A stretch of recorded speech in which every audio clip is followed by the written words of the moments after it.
Ambassador Krix'tal had prepared for many things in his assignment to Earth: language barriers, eccentric customs, even the possibility of accidentally insulting humans by not bowing at precisely the correct 37-degree angle.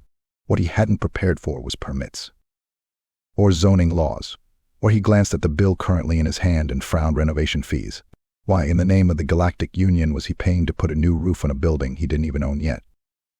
Krix'tal shifted his gelatinous bulk in frustration, pulling his translator device closer to his breathing slits and scrolling through yet another web page on Earthling regulations and policies for construction. This cannot be real, he murmured to himself, a tentacle massaging the equivalent of his temple. Who could possibly need this much paperwork for a single building? With a weary sigh, he dialed the number of his human liaison, one Tom Henderson. Tom had seemed competent enough at first until Krix'tal realized that, in human terms, the man was the equivalent of a paper pusher. Ambassador Krix'tal. Tom's voice crackled over the line, far too chipper for the alien's taste. What can I help you with? Tom, Krix'tal began, trying to keep his voice from descending into the pitch that indicated rising panic among his people. I have been here for 3 months. 3 months.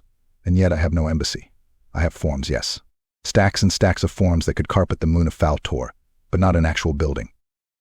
Tom chuckled nervously. Yeah, welcome to Earth. We really love our paperwork. Krix'tal was not amused.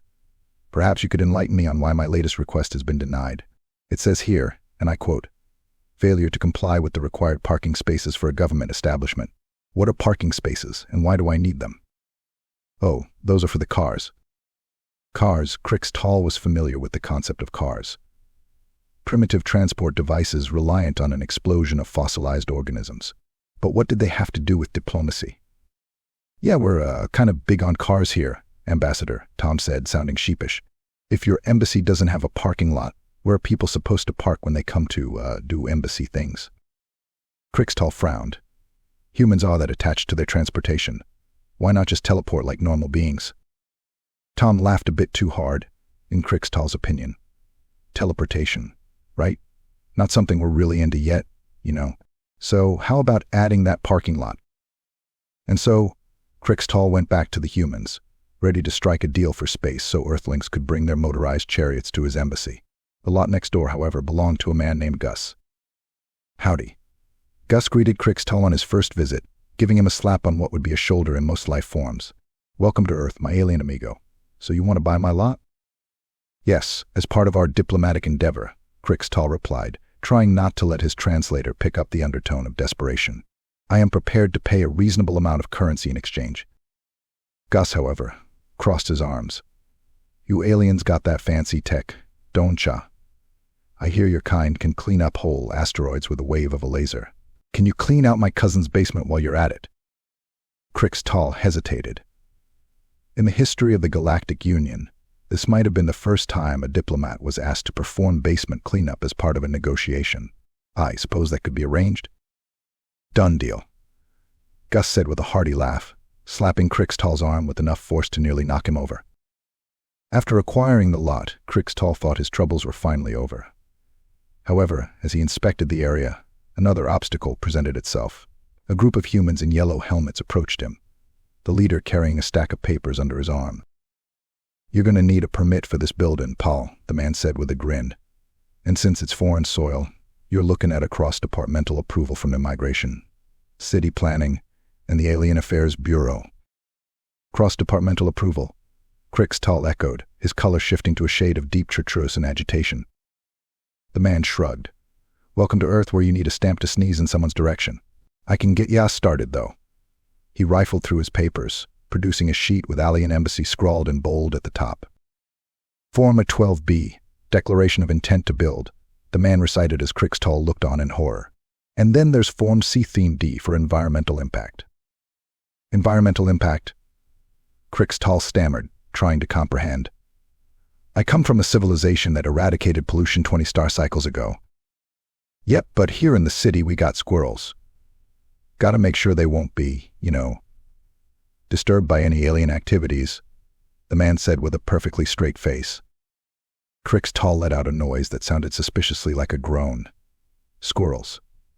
How had he not accounted for squirrels in his preliminary diplomacy reports? The following day, Krix'tal held a meeting with his team of advisors, all bright-eyed and eager young representatives from his home planet who had dreamed of interspecies diplomacy. "So, team," Krix'tal began, "apparently we need to protect the squirrels." There was a collective murmur of confusion. Zorath, his assistant, leaned forward. "Squirrels, Ambassador? As in small creatures? Should we relocate them?" Krix'tal sighed. "No. According to Earth law, they must be preserved in their natural habitat.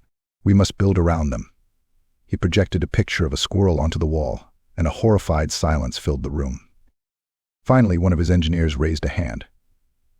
"Ambassador, how are we supposed to construct anything if we're preserving those creatures?" "Not only that," Krix'tal continued grimly, "we also need bathrooms." "Ambassador, we have personal environmental recycling units. Why would we need bathrooms?" one of his advisors asked. "Apparently humans prefer them," Krix'tal said through gritted mandibles, "and we need them in every single room." "Every room?" another advisor asked, bewildered. "That seems excessive." "I assure you, human regulations do not care about excessive." After weeks of wrestling with paperwork, environmental impact assessments, and consultations with human contractors, the embassy was finally starting to take shape. The building had 3 different kinds of exits. For fire safety, 127 parking spaces, and even a private squirrel garden, a compromise that pleased exactly no one. On the day of the grand opening, Krix'tal stood proudly at the entrance, ready to welcome Earth's leaders to a new chapter of intergalactic diplomacy. Tom, his ever-cheerful human liaison, approached with a big grin and a thumbs up. "Well, Ambassador, you did it. The first alien embassy on Earth. Got everything in place." Krix'tal smiled, though it came off as more of a grimace. "Indeed, Tom, though I still question the necessity of a vending machine in the lobby." "Oh, you'll see," Tom said, looking knowingly at the snack machine filled with an assortment of chips and candy bars. "Humans love those things. In fact, they might be more popular than the embassy itself." Just then, a group of visiting dignitaries arrived, and as they stepped into the newly established alien embassy, Krix'tal took a deep breath, preparing for his speech. "Welcome to the first embassy of the Galactic Union on Earth," he began, gesturing proudly to the sleek walls, the pristine squirrel garden, and the fully stocked vending machine. "This establishment represents the pinnacle of cooperation, a bridge between our 2 worlds." One of the dignitaries, an elderly human woman, glanced around, unimpressed. "Where's the restroom?" Krix'tal's tentacle twitched, but he forced a smile. "Right down the hall, Mom. Every room, as per regulations." She gave an approving nod. "Good. I can respect a place that knows its priorities." As the humans milled around, exploring the embassy, Krix'tal found himself next to Gus, who had wandered in to check out his contribution to galactic peace, as he'd put it. "Well, alien buddy," Gus said, slapping Krix'tal's shoulder. "Looks like you're a true Earthling now. You got a building, a parking lot, bathrooms, heck. You even got a vending machine." Krix'tal sighed. "Indeed, Gus. Truly we have achieved a feat." Gus winked. "Don't you worry. The way I see it, you've done more for diplomacy in 3 months than most of us do in a lifetime. And hey, now you know about parking and squirrels."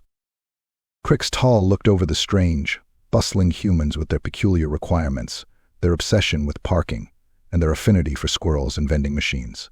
He felt something akin to pride, though his species was more inclined to call it acclimatization satisfaction at having built this embassy. His people back home wouldn't understand the particulars, but here, among the Earthlings, this made him one of them, in a strange and puzzling way. The elderly woman he directed to the restroom returned, beaming. "Great facilities, Ambassador. Not many places around here are this clean. And that garden outside. Those squirrels are lucky critters, I tell you." "Thank you," Krix'tal said, bemused. He hadn't anticipated that his legacy on Earth might involve squirrel conservation, but he supposed diplomacy often took unexpected forms. Just then, a young journalist shoved a microphone in Krix'tal's direction. "Ambassador Krix'tal, Samantha Lyons, Global Times. We're hearing a lot of buzz about your embassy and the environmental impact efforts. Are you aware the public started calling it the Eco-Embassy?" Krix'tal blinked, or at least the equivalent of blinking. "Eco-Embassy," he repeated, mildly horrified. Was his effort to follow human regulations now going to label his high-tech embassy as a green effort? His embassy wasn't green. It was made from a blend of phosphorescent minerals and cybernetic alloy. Samantha smiled brightly. Yes, Ambassador. Rumor has it that your embassy has led to a huge boost in squirrel populations in the area, and the vending machine people just love it. Apparently the candy bars there are hand-picked from every major brand on Earth. Are you planning to expand? Expand. Krix'tal's mind whirled. He had barely managed to open this one embassy. Expanding would mean more, well, humans, more rules, more squirrels. The thought alone was enough to make him lightheaded. But Tom, his ever-enthusiastic human liaison, grinned broadly. Oh, Ambassador, this is fantastic news. Earthlings love places with eco in the name. You're a hit. Yes, I see, Krix'tal replied, not seeing it all. The small crowd of humans milling about had begun taking selfies with the vending machine and petting squirrels in the garden. They seemed inordinately pleased with the place, chatting animatedly about the unique blend of intergalactic flair and eco-friendly charm. At one point, he heard someone speculate that the water fountains must filter water straight from space. As the evening wore on, a sense of accomplishment slowly began to grow in Krix'tal's chest. It wasn't quite the diplomatic coup he'd envisioned when he'd first taken this assignment, but in an odd way, it was something more meaningful. He'd navigated the bizarre bureaucratic mazes of Earth, charmed a few humans, and created an embassy that represented a fusion of his world and theirs, complete with squirrel gardens, vending machines, and far too many bathrooms. Finally, as the crowd started to disperse, Krix'tal found himself alone in his embassy, standing in the quiet lobby under the soft, ambient glow of the phosphorescent ceiling. For a moment he simply breathed, letting the strange blend of relief and satisfaction settle over him. Just then, Gus popped his head in the door. "Krix'tal, my friend," he hollered. "You done real good here, pal. When you're ready to expand, just let me know. I got a cousin with an empty lot 2 blocks down." Krix'tal chuckled, an odd, bubbly sound his people usually reserved for when they'd found a particularly good mineral vein. "Thank you, Gus. Though I may require rest before I undertake any further construction." Gus grinned, tipping his baseball cap. "Take your time. We Earthlings ain't going anywhere. But when you do, you'll know who to call." As Gus waved and headed off into the night, Krix'tal looked out over his newly claimed territory, feeling something he never had before. Pride. And perhaps, against all odds, just a touch of affection for this chaotic, squirrel-loving, parking-obsessed little world called Earth.